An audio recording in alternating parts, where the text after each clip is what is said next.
Prince Edward Island can be described as a storybook place.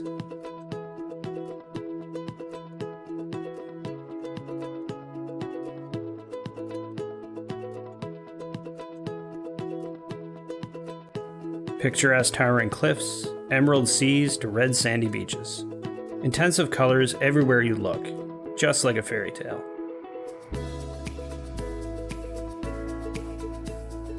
Some people may not realize the story of Confederation started here.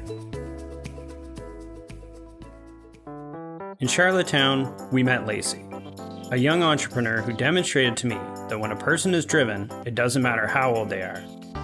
So, since I was little, I've grown up dancing on PEI, and I've been to almost every dance school that the island has, and there are quite a few.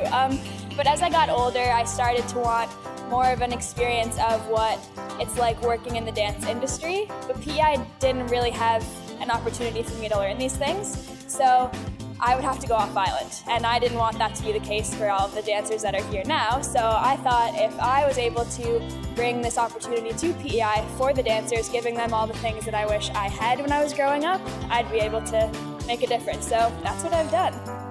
I started my business in April of 2016 at 16 years old. I've grown very quickly from 2 classes up to 16 classes a week, and I have about 80 students. So I hire choreographers from off-island to come in and work with my dancers for special workshops. I'm the primary teacher though, and I absolutely love it. So that's a little bit about 24 Dance. It's going really well. And yeah, it's crazy when I say it out loud, but I love it.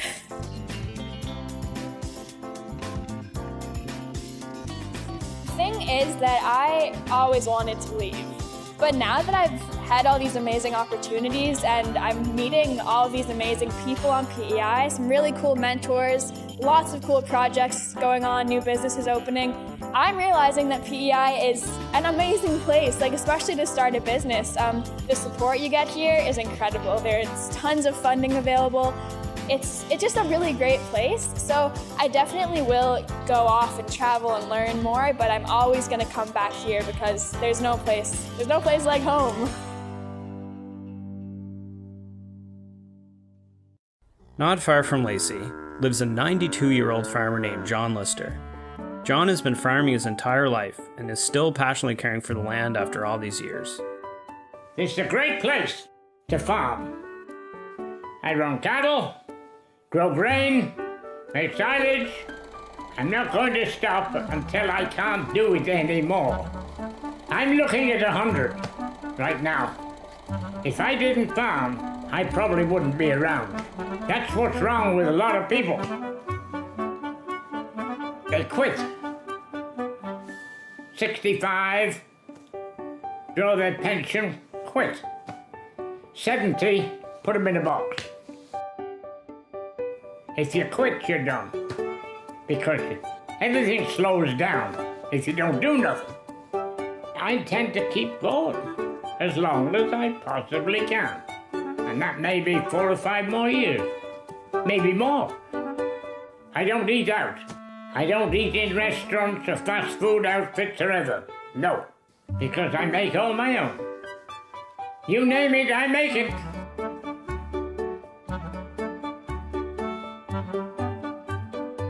I suppose my secret is the fact I don't drink, I don't smoke, and I don't eat bought food.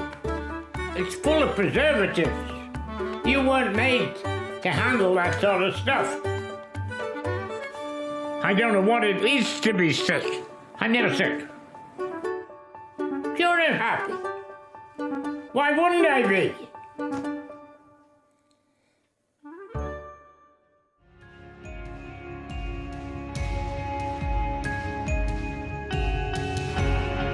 At the end of the day, we cross the Confederation Bridge, headed for Moncton, New Brunswick.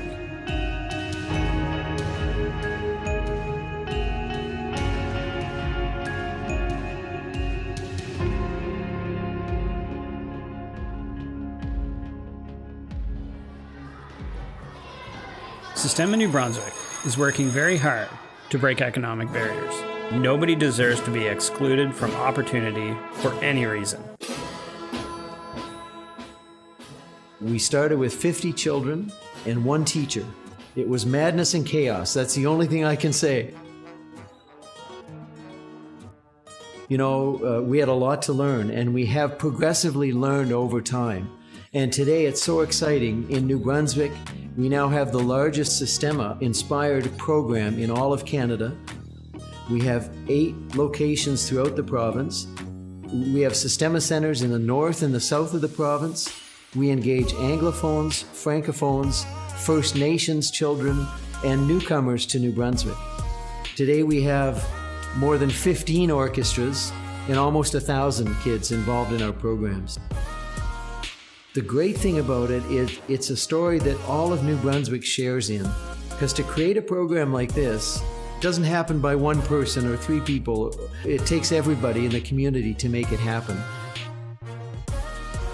And so as a result, children who would never ever have an opportunity like this attend 3 hours every day, 5 days a week, with a fully professional staff team of teaching artists. There are a lot of people told us kids in North America wouldn't do that. But they do it and they stay. In fact, we have 2 to 3 times more applicants than we have space for. So kids want to be here, and once they arrive, they stay. It's about engaging children who otherwise would be left out, because I don't think there's anything more tragic than that. Kids from economically disadvantaged families have as much capacity to be great as anyone from a middle or upper income home. So why would we expect anything but excellence? And through this experience, children are inspired to achieve their full potential.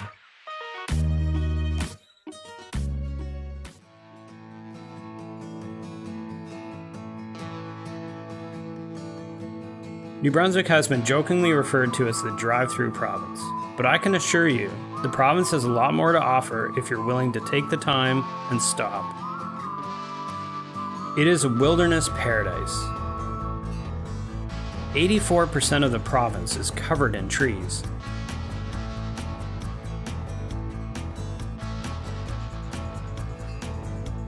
Renowned for its many trails, its lush forest, its rivers teeming with fish, New Brunswickers themselves do not take this place for granted. They love being outdoors in all seasons.